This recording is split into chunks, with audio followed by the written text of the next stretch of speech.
आपको YouTube पर इससे पहले कहीं भी देखने को नहीं मिला होगा, जो मैं आपके लिए लाई हूं। चलिए नंबर 1 से शुरू करते हैं। हिल्ड्रिच ज्विंगली। हिल्ड्रिच ज्विंगली ये एक व्यक्ति है जिसके बारे में पूछा जा रहा है कि ये कहाँ का रहने वाला था। तो जैसा कि आप जान रहे हैं कि वर्ल्ड हिस्ट्री का जो टॉपिक अभी चल रहा है वो है रिलीजियस मूवमेंट, यानी कि धर्म सुधार आंदोलन।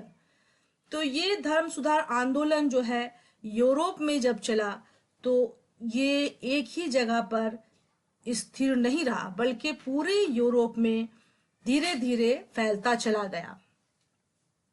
तो धर्म सुधार आंदोलन से जो सबसे प्रथम व्यक्ति जुड़ा है या जिसके बारे में ज्यादा ही विख्यात है वो है मार्टिन लूथर।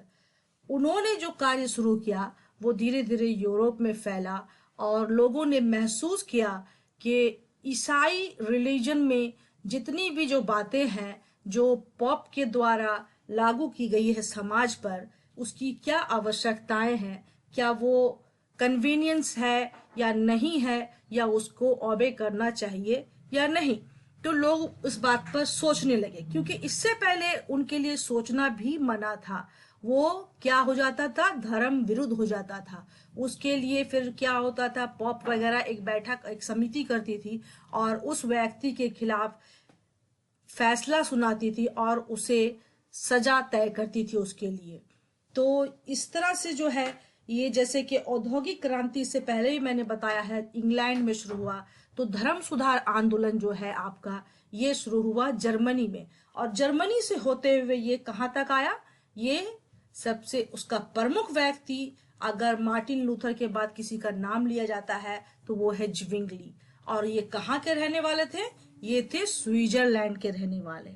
ठीक है, ये कहाँ के रहने वाले थे, ये स्विट्जरलैंड के रहने वाले थे। नंबर 2 क्वेश्चन है, जॉन कैल्विन और हिल्ड्रिच ज्विंगली का कार्य क्षेत्र कहाँ था। यानी कि इन लोगों ने अपने विचारों को, अपने द्वारा तय किए गए सुधारों को किस क्षेत्र से फैलाया, किस क्षेत्र से फैलाया, तो ये था ज्यूरिक प्लेस। कहां से, ज्यूरिक प्लेस जो था वहां से इन लोगों ने अपने कार्य को फैलाया। ठीक है, ज्यूरिक कहाँ पड़ता है, ये स्विट्जरलैंड का एक हिस्सा है, एक क्षेत्र है। और चूंकि जॉन कैल्विन अपने जगह से, अपने स्थान से हट करके वो जो है ज्यूरिक यानी स्विट्जरलैंड चलाया था, क्योंकि उसके खिलाफ उसके देश में जो है कार्रवाई शुरू हो गई थी और उससे बचने के लिए वो स्विट्जरलैंड चलाया था। और जॉन कैल्विन कहाँ का रहने वाला था, जॉन कैल्विन आपका रहने वाला था कहाँ का, फ्रांस का। ठीक है, नंबर 3 में जो है आपका जो क्वेश्चन है कि प्रोटेस्टेंट धर्म का पहला सुधारक किसे माना जाता है। यानी कि मार्टिन लूथर, उसको जो है धर्म सुधार आंदोलन शुरू करने वाला माना जाता है, लेकिन पहला सुधारक जिसके बाद से सुधार शुरू हुआ तो उसको कंसिडर किया जाता है वो कैल्विन को। किसको किया जाता है फ्रेंड, वो कैल्विन को किया जाता है। आप देख रहे हैं नंबर 3 का जो है आंसर आपका है कैल्विन। आइए 4 की ओर बढ़ते हैं। 4 की ओर आप देख रहे हैं कि 4th क्वेश्चन जो है, जॉन कैल्विन कहाँ का रहने वाला था। मैं बता चुकी हूं कि वो फ्रांस का रहने वाला था और उसने अपने कार्यों को कहां से किया, वो स्विट्जरलैंड ज्यूरिक से उसने अपने कार्यों को विस्तारित किया। ठीक है, तो यहाँ पर जो है जॉन कैल्विन का स्थान जो है फ्रांस का है। लेकिन ये क्वेश्चन ऊपर जो है कि जॉन कैल्विन और ज्विंगली का कार्य क्षेत्र, यानी इस तरह का भी क्वेश्चन आपसे दिया जा सकता है आपको कि ज्विंगली और कैल्विन के बीच क्या समानताएं थी। तो समानताएं ये थी कि वो दोनों अलग अलग देश के थे, लेकिन उन्होंने कार्य क्षेत्र एक ही चुना, स्विट्जरलैंड का ज्यूरिक प्लेस को। ठीक है फ्रेंड, चलिए आगे बढ़ते हैं। 4 नंबर हम लोग देख चुके हैं। नंबर 5 में है कि कैल्विन ने कैथोलिक से बचने के लिए कहां शरण ली। आप जानते हैं कि कैथोलिक्स, अब यहाँ पर है कि ईसाई धर्म जो था वो क्या था कि बाइबल में जो बातें दी गई थी उसको छोड़ करके वो सारी कर्म कांड और अलग से जो है अडॉप्ट करते चले गए थे। जो कल्चरल समाज में मौजूद था उसको उन्होंने ईसाइयत में शामिल कर लिया था, जिससे उसकी प्योरिटी जो क्या थी ईसाइयत की वो बरकरार नहीं रही।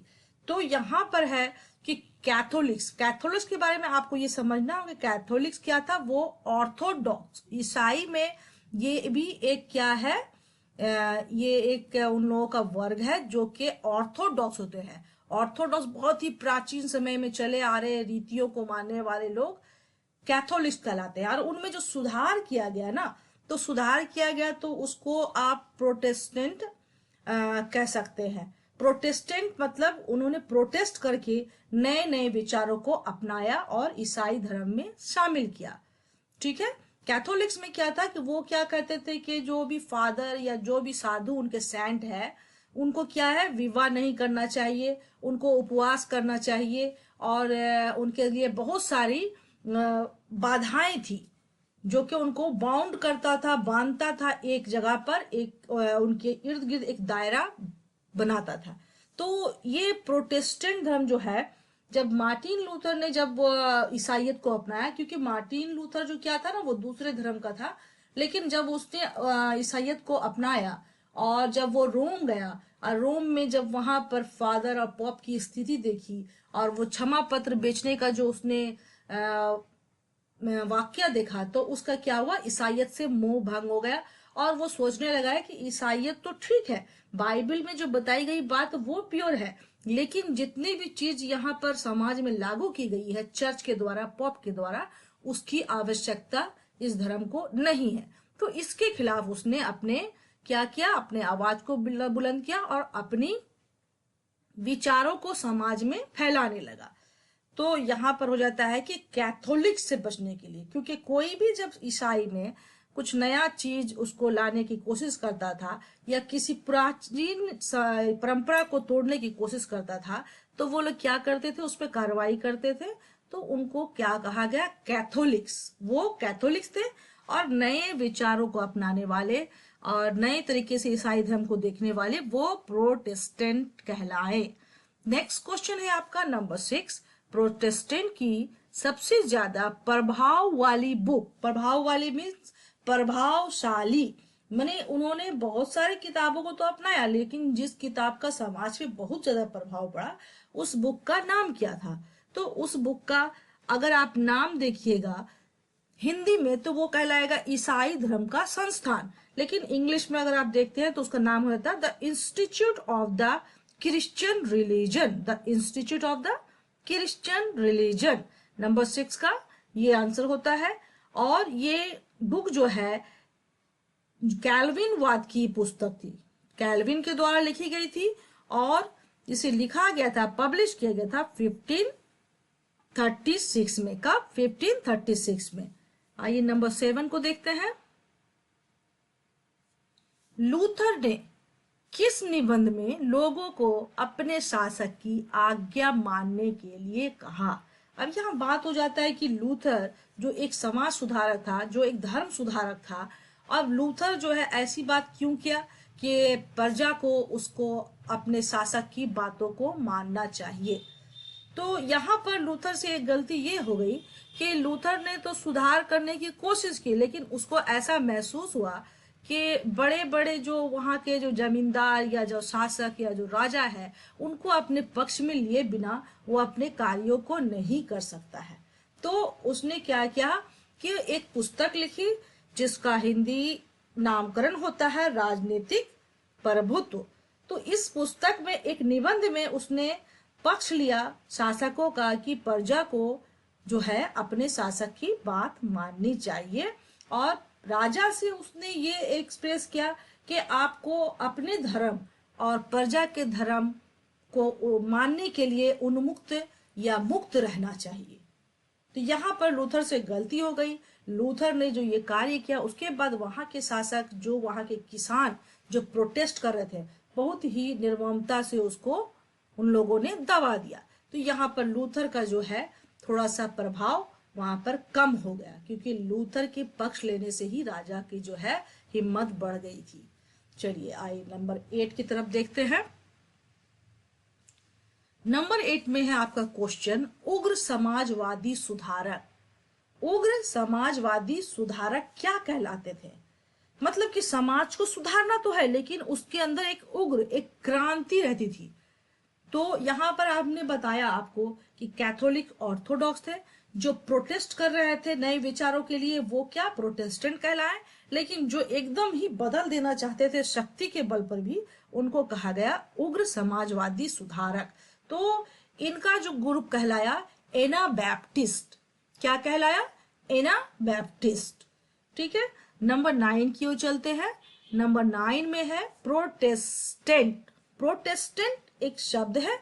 अब ये शब्द जो है समाज में अचानक जो है क्या हुआ, अचानक इसकी उत्पत्ति हुई तो कब हुई? लेकिन यहाँ बहुत सारे शब्द हैं जिनकी उत्पत्ति तो होती है लेकिन उनका सर्टेन डे हम लोगों को नहीं मालूम होता है। लेकिन ये प्रोटेस्टेंट शब्द की उत्पत्ति जब हुई, यानी कि सुधारवादी कार्य जब चल रहा था, तो वो एक सर्टेन डे था 19 अप्रैल 1529। जब यहाँ पर सुधार की बात हो रही थी तो लोगों ने कहने लगे कि हम प्रोटेस्टेंट हैं, मतलब प्रोटेस्ट कर रहे हैं तो हम प्रोटेस्टेंट हैं।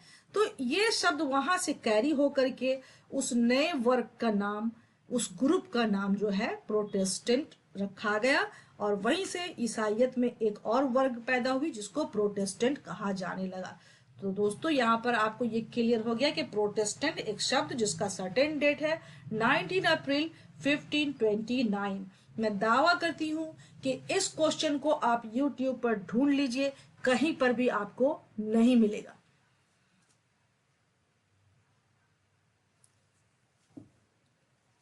क्वेश्चन 10, जर्मन लोगों को अपना धर्म चुनने का अधिकार कब मिला? यानी कि ये जो संघर्ष जो चल रहा था, जो जर्मनी से शुरू हुआ था, तो यहाँ पर जो है एक ऑक्सफोर्ड जो है एक लेख तैयार किया गया था जिसको शासक को दिया गया था कि वो इस पर मतलब जो है जैसे बोलते हैं ना कि संसद में एक रखा जाता है ज्ञापन को, और उसको तैयार किया था कि इसको पास किया जाए और इसको समाज में लागू किया जाए। तो ये उस वक्त जो है लूथर ने क्या किया था, इसको दिया था सदन में। तो सदन ने उस पर क्या किया था, उसको रिजेक्ट कर दिया था और वो संघर्ष बहुत दिनों तक चलता रहा। लेकिन अंततः उसी जो है ज्ञापन के आधार पर एक संधि हुई, किसके? प्रोटेस्टेंट यानी प्रोटेस्ट करने वालों के बीच और जर्मन सरकार के बीच, और उसको क्या किया, उस संधि को पास कर दिया 1555 में। तो वो कहलाया ऑक्सफोर्ड की संधि। वो संधि क्या कहलाई? ऑक्सफोर्ड की संधि। और इस संधि के द्वारा ये जो है ये जर्मन के जो लोकल सरकार थी या फिर उसकी जो जनता थी, उनको ये अधिकार मिल गया कि वो अपना धर्म खुद चुन सके। इससे पहले उनको ये अधिकार नहीं था। नंबर 11 में कि ईसाई धर्म में लूथर ने किन कर्मकांडों को स्वीकार किया था? जैसे बहुत सारे ईसाई धर्म में कर्मकांड शामिल हो गए थे उसमें। मतलब जिस तरह से आज किसी भी समाज में देख लीजिए कि बहुत सारे जो प्योर जो बुक उनकी होती है, उनके बुक से हट करके वो सामाजिक रीति रिवाज अपना लेते हैं। तो लूथर ने क्या किया था, उन सबको अस्वीकार कर दिया और सिर्फ 2 कर्मकांड को, यानी कि 2 कर्मकांड को उसने स्वीकार किया। वो था बैप्टिज्म एंड यूकरिस्ट। बैप्टिज्म एंड यूकरिस्ट यानी कि उसमें जो ईसाई लोग का नामकरण होता था ना, तो उसमें कैथोलिक में ये है कि बचपन में ही, छोटे में ही बच्चों को स्नान करा के उसको नाम रखा जाता था। तो अभी भी कभी कभी आप देखिएगा सोशल मीडिया पे आपको मिल जाएगा, छोटे बच्चे को एक भरे हुए पानी के मतलब ड्रम में डाला जाता है, फिर उनको उठा लिया जाता है। तो इस लूथर ने क्या किया था, इसको मतलब जो है इसको स्वीकार कर लिया। लेकिन अभी भी जो है प्रोटेस्टेंट जो है वो क्या किए कि उनको बदल के उन्होंने क्या किया, बड़े होकर के इसको स्वीकार किया, बड़े होकर के स्नान करके अपने नामकरण को विलुप्त करते हैं। तो उसी तरह से एक और कर्मकांड है जिसको यूकरिस्ट कहा जाता है। नंबर 12 में आप देखेंगे कि स्विट्जरलैंड में रिफॉर्म्स, यानी कि जितने भी रिफॉर्म्स स्विट्जरलैंड में हुए हैं तो उनका एक अलग अलग नाम रखा गया। यानी जिविंगली के विचारों को मानने वाले क्या कहलाए? जिविंगलीवाद। अच्छा, एनाबैप्टिस्ट मैंने बताया था जो उग्र विचार वाले होते हैं, तो उनको एनाबैप्टिस्टवाद कहा गया। और कैल्विन के विचारों को मानने वाले कैल्विनवाद कहलाए। यानी स्विट्जरलैंड में जर्मनी से ज्यादा ही सुधार की बात हुई। तीन तरफ से उनको जो है प्रेशर मिला सुधार का, एक अलग अलग वर्ग बन करके। तो यहाँ ज्यादा सुधार हुआ ईसाई समाज में। और ये क्या थे, स्विट्जरलैंड में जब भी आएगा कि कितने तरह के रिफॉर्म्स हुए, तो तीन तरह के हुए, ज्यूइंगलीवाद, एनाबैप्टिस्टवाद और कैल्विनवाद। ओके, चलिए नंबर 13 की तरफ चलते हैं। नंबर 13 में आप देख रहे हैं कि स्विट्जरलैंड में किस संधि के द्वारा स्थानीय शासन ने अंतिम अधिकार ग्रहण किया। ठीक है, स्विट्जरलैंड में किस संधि के द्वारा स्थानीय शासन ने, यानी स्थानीय शासन को भी वो अधिकार से माने पूर्ण कर दिया गया कि वो अपनी जनता के साथ किस तरह का बिहेव करेंगे, यानी उनके धार्मिक मामलों में या अन्य मामलों में। तो ये एक संधि के द्वारा तय किया गया और वो संधि हुई थी 1531 में, और वो था कार्पेल की संधि। दोस्तों यहाँ पर थोड़ा सा राइटिंग मिस्टेक है, पर मैं जो बोल रही हूँ उसको आप समझिए। यहाँ पर कार्पल नहीं होगा, कार्पेल की संधि हो जाएगा। कार्पेल की संधि के द्वारा स्विट्जरलैंड में स्थानीय शासन को अंतिम अधिकार ग्रहण करने को मिला 1531 में। ओके, चलिए नंबर 14 को देखते हैं। Number 14 and this is last question for this video. तो ये आपका था कि नीदरलैंड में 30,000 बैप्टिस्ट को किसने जलाकर मार दिया। ये जो धर्म सुधार जो है ये नीदरलैंड पहुंचा, और नीदरलैंड में ये आपका यहाँ पर सवाल है कि 30,000 उग्र समाज सुधारक को किसने जलाकर मार दिया था।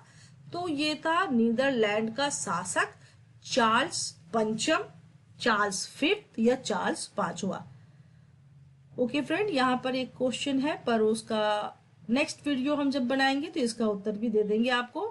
तो दोस्तों आप देख ही चुके हैं कि बड़ी मेहनत से मैं आपके लिए ये विश्व इतिहास का टॉपिक लेके आई हूँ, जो कि आपके हमारे दोस्त जो है टेलीग्राम से जो जुड़े हुए हैं उनके आने वाले परीक्षा में ये अति महत्वपूर्ण होंगे। और आप जब देखते हैं फ्रेंड्स तो आप उस पर लाइक जरूर कीजिए, क्योंकि आप इससे फायदा ले रहे हैं। तो उसको लाइक करने से आपका कुछ उसमें जाएगा नहीं, बल्कि ये वीडियो जो है रिच करेगी और भी जरूरतमंद स्टूडेंट्स तक। तो बने रहिए मेरे साथ। अगला वीडियो भी आपका धर्म सुधार